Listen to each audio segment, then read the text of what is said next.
Hello!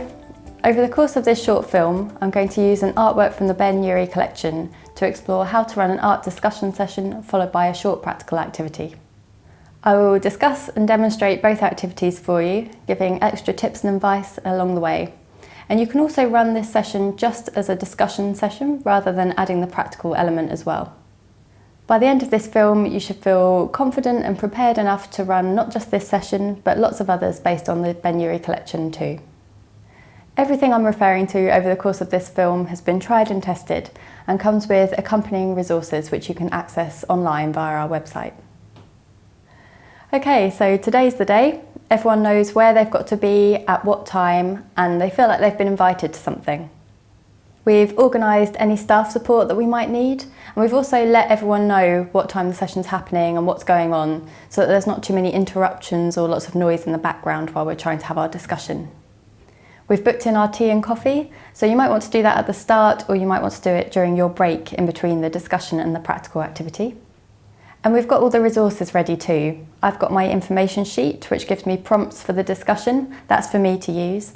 But I've also printed off the pictures, so everyone's got a copy of the artwork in front of them while we're having the discussion. These really need to be in colour. So ideally everyone would have one each, but if resources are limited, you could do two larger ones and show them or pass them round so that everyone gets a chance to see it up close. I've also got the materials for our practical session ready onto one side. This is important because you don't want to be running around trying to find everything. You want to be sat with your group, having a chat, having a cup of tea, and enjoying that break with them before you lead into the practical part of the activity. The process of people arriving to your group can be quite long. Sometimes people will need assistance getting there, so just be patient in that time.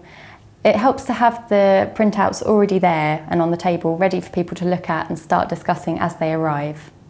Be enthusiastic as everyone arrives. This is a special thing and you're glad that they could be there with you, so welcome them by name and keep the discussions going as well. If people start responding to the artwork straight away, then that's great, but just make sure they don't explore everything that you might want to discuss in your session. Just keep it ticking over. When everyone's there and settled down, just frame the session so that people know how long they're going to be there, what you're going to be doing, that there's two halves to this session and that they're going to have a break in the middle. So we're ready to begin the session. I like to start with around a minute of close looking, and that's just really focusing on the artwork in front of you, not discussing it yet, not having a conversation, just really focusing in to see what you notice.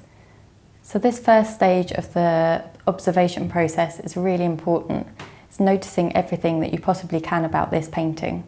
Following that, we're going to build on those points, discuss them, draw some ideas out, and then we can draw it together at the end of the session with our opinions and our conclusions about this artwork. So we're ready to get started. The theme I've chosen to look at today is identities, and that's basically portraits, personalities, anything with people in it. And I've really found that this is a good way to start off your sessions because people identify much faster with something they can recognise and a character. So within our theme of identities, the painting I've chosen to look at is by an artist called Mark Gertler, and it's called Rabbi and Rebbitzin. I love looking at this painting. They're a really quirky couple. They've both got strong personalities and people usually differ over who they think is the dominant player in that relationship. But the more you look at it, the more there is to discuss. Other works that you might want to look at in this category might be Dora Holtz-Handler's Mother and Children in Holland Park, or maybe Soutine's La Soubrette. So just a quick reminder of how I've used the online resources to prepare for this session today. I used my information sheet to go through facts about the painting, the artist, and also just to feel prepared. It's not about how much you know about this artwork, it's really about the discussion. Getting bogged down in lots of facts and tiny details actually doesn't generate the sort of atmosphere that you want from your discussion, and it won't lead you into nice themes that you can carry into your practical activity. Throughout this whole process, I've always got the information sheet to back me up. So it's got the basics on there, such as the artist's name, Mark Gertler. We know the title, Rabbi and Rebbitzin. We know when it was painted, which is 1914, and we know the medium as well, which is watercolour and pencil on paper. To help us in that process, I have my 5 starting points, which you'll find on the information sheet, and they're to be used in sequence if you like, or you can just see how the discussion goes and then draw on them when you need them. So the first of these is the couple. Who are they and what kind of relationship do they have? My next point is the style. So we can tell what's going on in this piece, but it's not quite naturalistic, it's not total reality. They've got very long arms and the objects in the background are slightly strange. You may also want to remind people of the title. This is my third point. So the title is Rabbi and Rebbitzin, so we know who they are and what does that tell us about them. The fourth point would be the objects. The ones in the foreground kind of make sense. We can tell there's a kettle there and some bread, but the ones in the background, we can't really tell what those shapes are. Finally, the artistic effects that Gertler's used in this piece. So the brown colour scheme and the grid pattern over the surface of the piece, are these deliberate and why would he have done that? It also tells us more about the actual artwork. So this was a really important time in Gertler's career. He was experimenting a lot, it's the eve of the First World War, and this couple are really representative of Jewish people living in the East End. It also hints a lot at Cubism. It also gives me more information about the artist. So I know that he was born in Spitalfields, I know that he lived in relative poverty for a lot of his life, that he attended the Slade School of Fine Art, but he actually was given a scholarship to be able to go there, and that he was part of a famous art group called the Whitechapel Boys. The information sheet also gives you extra facts and details that you wouldn't necessarily know by looking at the painting. So it's a great way of injecting new ideas into your conversation or perhaps developing and expanding on ideas that people have while you're chatting. Just a few things to remember which will help your session run smoothly. When someone gives an idea, you might want to say it back to the group. It's a good way of validating what someone said, but also making sure everyone's heard. And it's also good to accept differences of opinion. You want to celebrate that and carry it forward into your discussion. So you don't have to remain impartial all the time. Sometimes it's good to validate your own opinion and use that to make a stand and have people challenge you. Also, be sensitive to the subject matter of this painting. This may be a Jewish couple that we're looking at, but it translates to other faith groups, and there's other ways to discuss that relationship. This painting may also evoke difficult memories of a loved one, so try to support people in that. Maybe if it becomes upsetting, have a plan for someone to be able to take 5 minutes away from the group, or lead the conversation in a different path into a different subject, and then include that person in that new conversation. So to draw your discussion session to a close, you might want to give a bit of a roundup of everything you've discussed, picking up key ideas that each member of the group's had over the course of the session. From that point, you can introduce a break. So now's a good time to nip off to the loo or have tea and coffee. Try and keep the momentum up and the spirit up. Keep talking about the fact that you're going to lead into a practical part of the activity now. I've found that sometimes that can create a bit of apprehension, so just be really clear that you're going to demonstrate everything and that everything will be guided the whole way through. For today's activity, we're going to be making portraits with textiles rather than paper like you would do in a collage. This links really nicely to the discussion we've just had about these people's personalities, and you can take that into a new direction with self-portraits, signature styles, alter egos. It opens that discussion up much wider. I love this activity. It's clean, it's tactile, and it's fun as well. It's quite light-hearted.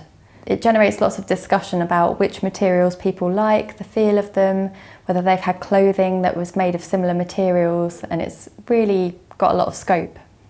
And although it can seem quite fiddly at first, like you're going to have to do lots of delicate sticking, you really want to encourage people to explore it and get to grips with the materials. They want to fold things over, they can add embellishments. So there's loads and loads of different ways that you can move this activity on. It hasn't just got to be about sticking squares of fabric down. The materials for this activity are quite basic, really. You need a board of around A5 size to stick your portrait down to, and it's good if that has a nice neutral background. You also want scissors. Decent sharp scissors would be good, being as you're cutting fabric. Also some paper and pens for ideas. PVA glue, so it's great because it will stick fabric to fabric and it dries clear. and something to spread the glue with as well, so either glue spreaders or a paintbrush would be good. And you also want embellishments. You can pick these up really cheaply, and they add to the final impression of your piece, so maybe feathers or little pom-poms or jewels, and they can add things like earrings and hairbands and stuff like that to your piece. It's also helpful for the group to see what you mean by a fabric portrait. So you may want to make one yourself so that they can feel it and pass it round, or there are examples on the online resources. It might also be useful to have the outline of a head to use as a template on people's boards so that they know they can add features and hair to an existing shape. And really encourage people to experiment as well. The PVA will be wet while you're still working on it, so you can pretty much whip things off and put them elsewhere and change your mind, so don't be too precious over it. You want to be really clear about what it is we're making as well. So we know that it's a portrait, but there's a huge array of ideas within that. It could be you when you were younger, could be someone that you knew in a previous life, could be your alter ego, it could be an icon. There's so much scope there. I've always found that working with textiles is a really inviting material to use. People want to touch it and they want to talk about it, and they'll pick their favourite bit. So there's lots of opportunity for expression and discussion there as well. So now everybody knows what the activity is, they've seen one that you've made, and they understand what they've got to do. So you just want to go around the group and check in with everyone as they get started, perhaps jotting their ideas down or picking their bits of material and starting to form initial ideas.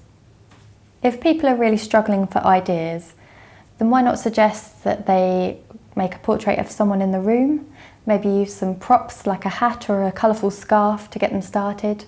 Or if it comes to it, you can mirror someone's work, so you start making one side and then they can start making the other side and you can work together. Really emphasise that the beauty of this activity is in the variety.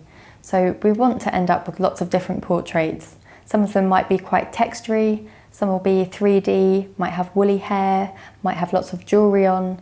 They're all going to be completely different. It's really nice to finish this activity by showing everyone's work. Not everyone will want to, and that's completely fine. Don't force anyone or do it without their permission. But some people will be really pleased with what they've made and want to show it off. So try and leave sort of 5 to 10 minutes at the end of your session to go round each group member and talk about who that person is that they've created and the story behind it. You want to be in charge of this bit to make sure that everyone gets heard and everyone gets a chance to celebrate their portrait. Also, pick one thing from each person's portrait that you particularly like. It's really nice to have one detail, and quite often other group members will pick out something different that they like. There's not a huge amount of clearing up for this activity. It's largely gathering the scraps of material and then collecting everything up, so you might want to ask people to help you out with that. There's more information on the online resources and tips and advice to expand on this activity. So let us know how you get on with this activity. Tweet us at Ben Urie Gallery. We'd love to see what you've made, and have fun!